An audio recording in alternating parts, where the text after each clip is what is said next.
শুনেন না, আমার না অনলাইনে একটা জামা খুব পছন্দ হয়েছে, 500 টাকা দেন না। তাই নো, যদি আরো টাকা লাগে আমাদের জানাইও।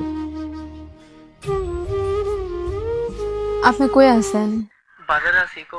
শুনেন না, আজকে মাছ মুছ কিছু আইনেন না, একটু গরুর গোস্ত আইনেন। আমার না খুব গরুর গোস্ত খাইবার মন চাইছে। এই কথা এইভাবে কইতে হয়? বাবার একটা খাইবার মন চাইছে সরাসরি কইলেই তো হয়। আচ্ছা ঠিক আছে, আমি তাড়াতাড়ি আইতাছি আর তোমার জন্য গরু গোস নিয়ে আইতাছি। আচ্ছা ঠিক আছে, আপনি একটু তাড়াতাড়ি আসেন।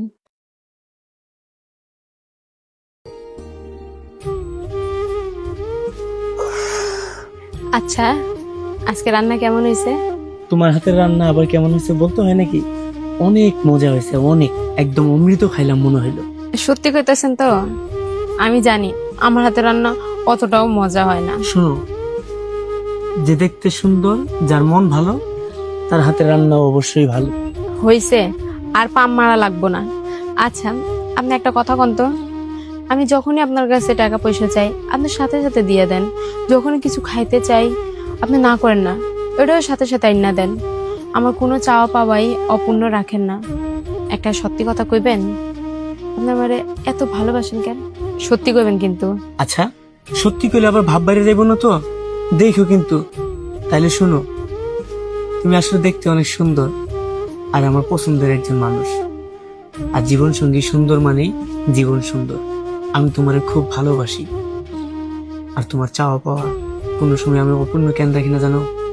কারণ তুমি খুব ভালো একজন মানুষ। তুমি আমার কাছে ওইরকম কিছু চাওই না যেটা দিতে আমার কষ্ট হলো। আচ্ছা, আরেকটা কথা কই, আমার বড় বোন তো মারা গেছে শুনছো? ওরা যখন বিয়ে দিছিলাম, ওর জামাই ওর সাথে অনেক অন্যায় অত্যাচার করতো।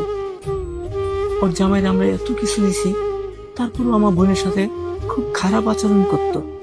এইগুলোতে আমরা খুব কষ্ট পাইতাম।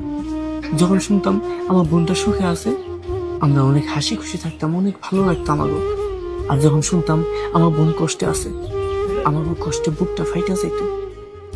আর সেই আমরাই যখন অন্য বাড়ির মাইয়ার সাথে খারাপ আচরণ করি, তখন সেই বাড়ির মানুষগুলোর কেমন লাগে।